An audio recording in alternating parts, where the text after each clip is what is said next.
Bwana, mambo vipi watazamaji wetu na wasikilizaji wetu wa kipindi cha Kipaza ndani ya West TV. Kwa majina naitwa Nsato Boy Joka la Kijani au Mjeshi.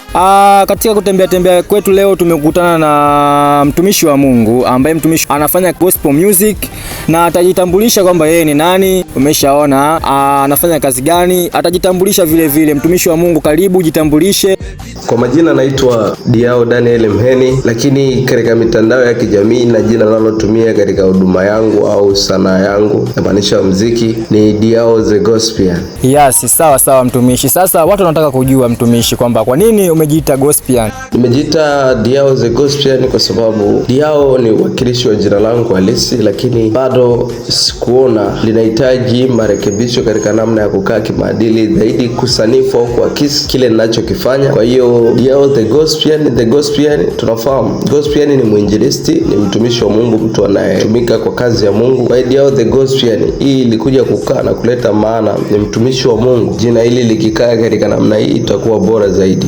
Sawa mtumishi wa Mungu, tumekusikiliza namna unavyoongea, lakini kila mtu kwenye muziki huu wa Injili ana future na malengo yake. Tuambie wewe kama mtumishi wa Mungu, una malengo gani kwenye muziki wako wa Injili? Hapo mwanzo nilikuwa na kalama ya uinjilisti. Kwa hiyo malengo yangu kwenye hiki ninachokifanya, moja kabisa kubwa ni kumtumikia Mungu, kuendeleza ile ahadi kwamba tumeumbwa ili tumtumikie Mungu, lakini pia iweze kuja kunisaidia kwa sababu tunafahamu sasa hivi kuna namna muziki pia ni hiki ninachokifanya. Nafanya muziki, naimba kwa malengo pia ya muziki, pia ni fursa niweze kukua kilo hata mimi mwenyewe binafsi, lakini pia niweze kufanikisha hata maisha yangu pia, maana tunafahamu kupitia muziki yako mafanikio. Kwa hiyo lengo langu la kwanza ni kumtumikia Mungu, lakini la pili kutengeneza pia hata maisha yangu binafsi, lakini la tatu ujumbe kuwafikia watu wote duniani, kwa sababu huu ni muziki wa Injili, muziki wenye maadili, muziki ambao una limitation, kila mmoja ana uwezo wa kusikiliza.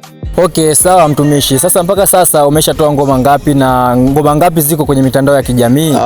Nyimbo ambazo nimeshatoa mpaka sasa almost ni nyimbo 11 ambazo ziko official recorded from studio, lakini ni nyimbo 2 ambazo ziko tayari katika platform ya YouTube. Tuambie neno moja la mwisho kwa mashabiki zako na mafansi wanaokusikiliza saa hii. Neno la mwisho kwa wanaonitazama na wanaonisikiliza kwa sasa au muda huu, nahitaji sana sapoti ya wadau na watu mbalimbali, management, wapenzi wa muziki wa gospel na wengine pia kwa ujumla. Bwana, asanteni sana mashabiki wetu na wafuatiliaji wa kipindi cha Kipaza ndani ya West TV. Lakini vile vile mashabiki wetu tunawaambieni kwamba msisahau kutufuatilia kwenye mitandao ya kijamii ikiwemo YouTube, kusubscribe na kufuatilia kazi zetu ndani ya YouTube, lakini vile vile unaweza kutupata ndani ya TikTok, tunapatikana West TV, lakini pia Instagram na Facebook vile vile utatupata kwa jina hilo ndani ya West TV. Asanteni sana jamani kwa kuwa pamoja nasi kwenye kipindi kama hiki. Kwa jina naitwa Nsato Boy Joka la Kijani aka Mjeshi. What up, mpaka siku nyingine.